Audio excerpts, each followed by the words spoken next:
Hi guys, the Metal Maniac back again, and in this video I'm going to be doing a review on the album Death Revenge by the band Exhumed. This is sort of a newer, death metal band.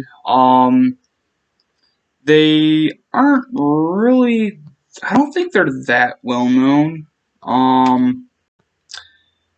haven't really heard of them until, I don't know, a few days ago. But yeah, this is their, I think this might be their seventh album. I think this is their sixth or seventh album. I'm not too sure. But I do know that this is their first album in a long time to have one of their original vocalists.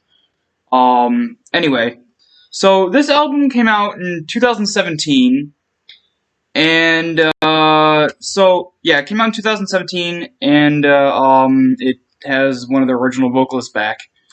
The band members are, hold on. Let me get this out really quick.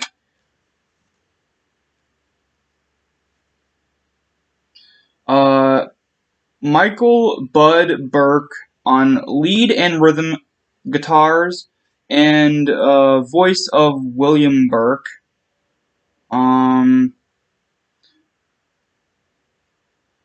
Michael Hamilton on percussion, which is drums.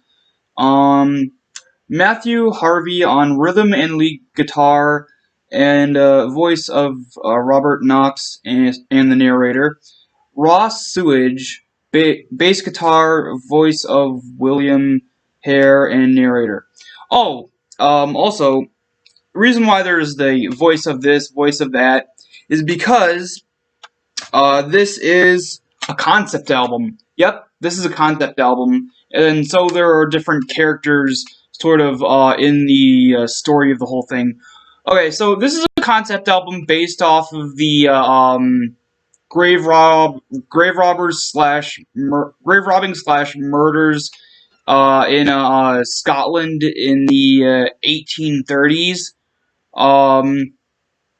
Basically, there were these two. The story goes, there are these two guys who were grave diggers, and they kind of realized that the job isn't paying well anymore, because at the time, sort of the advance in medical, the advance in like medicine stuff was on the rise, and people weren't really as dying as quick or as young anymore. So there were less, a little bit fewer and far between, people to bury.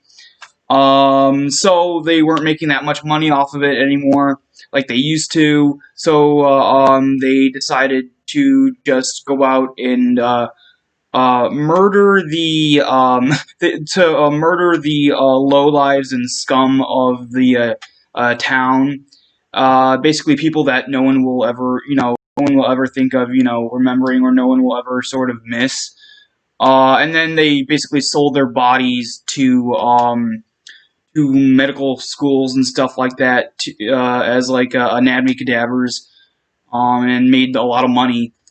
And yes, that is a real story that happened in the 1830s in Scotland, and that's what this concept album is based on.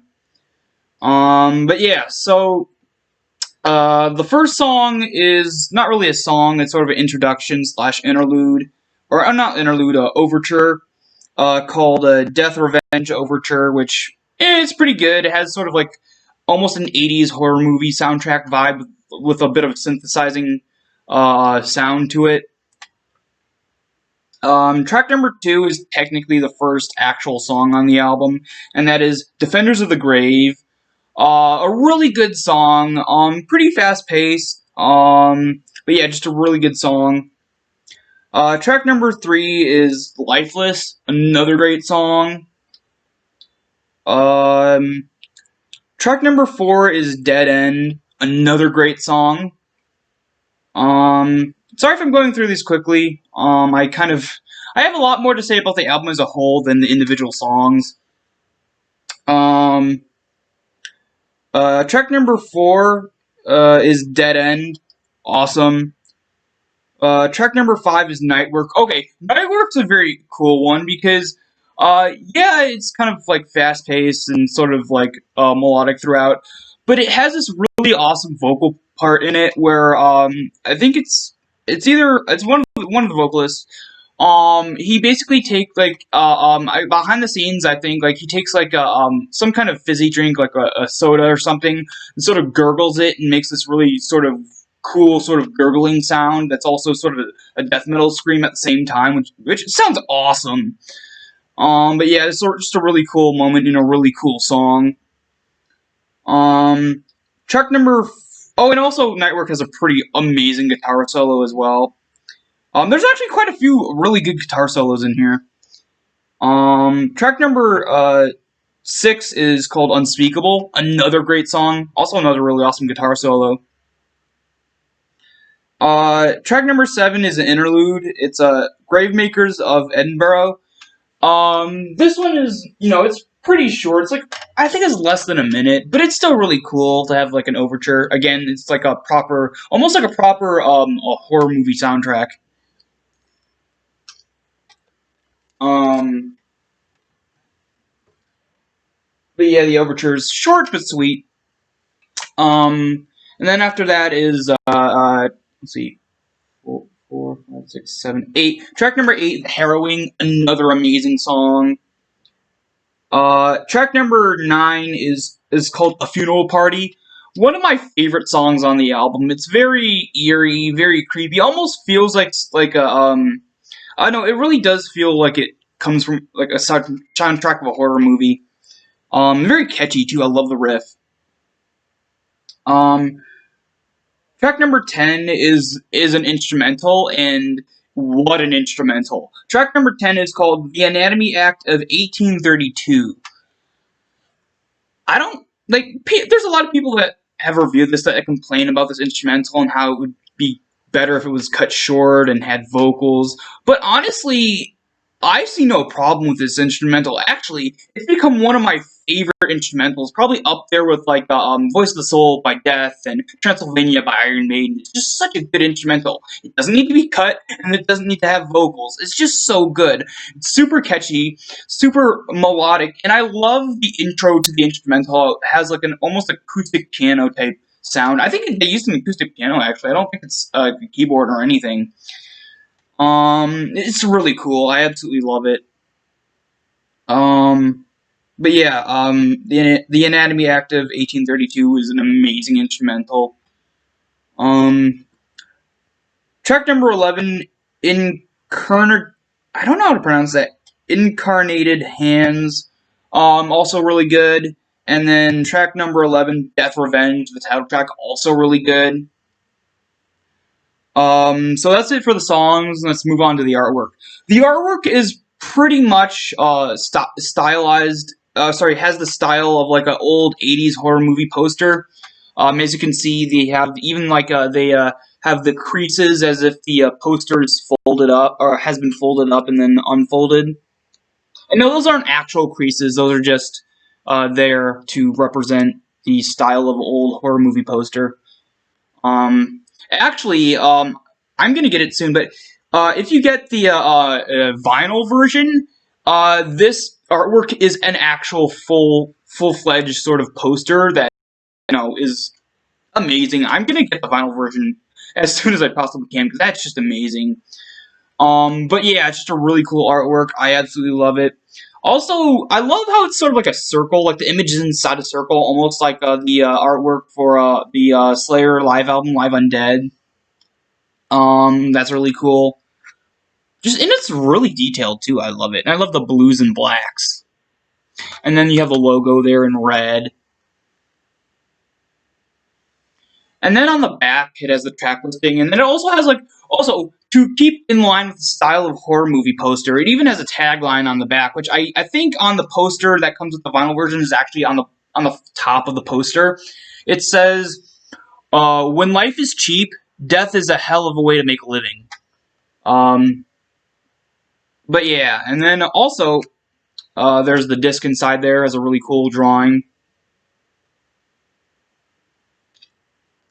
And on the back of the actual booklet, it even has like the style of track listing of the vinyl version with a side A and a side B. Oh, and it doesn't even say side A and side B. It says side Death and side Revenge. That's awesome. Um. uh, oh yeah, and then there's actual artwork inside the booklet too. Oh, and also because it is a concept album, it does have sort of like an actual full-fledged story. Not in just the music, but in the actual like booklet as well. It's kind of like an actual like book almost. Where it has like the title, where it has like, okay, so it has the title of a song, and then like different like excerpts from like I guess sort of like what would be the newspaper of the entailing the tales of like these guys going on a on a crime spree. Um, Kind of like for example, you have Thomas Wilkie, the Lancet newspaper, 1832, and then you have like quotes from the newspaper and stuff like that. And then like the actual lyrics are after that, and it kind of follows that style. You have more sort of newspaper articles, excerpts from them, and then like the actual lyrics after that of each song. And then you have artwork to go along with it, like these. You have artwork to go along with it, like these almost like old like what are they, the woodcut artworks that you see in like the old times, like the like 1400s 1500s, and even like 18 and 1900s, like no, I'm not 1900s, but like maybe 1800s. You have these really cool sort of like artworks in there.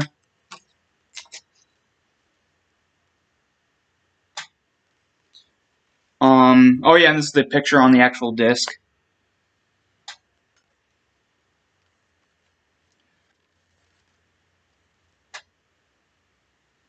um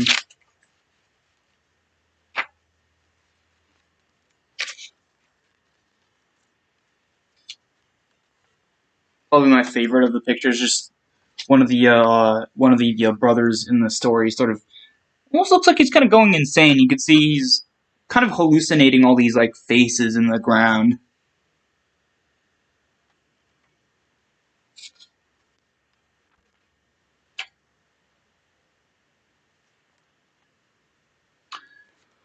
But yeah, so my overall thoughts before my rating.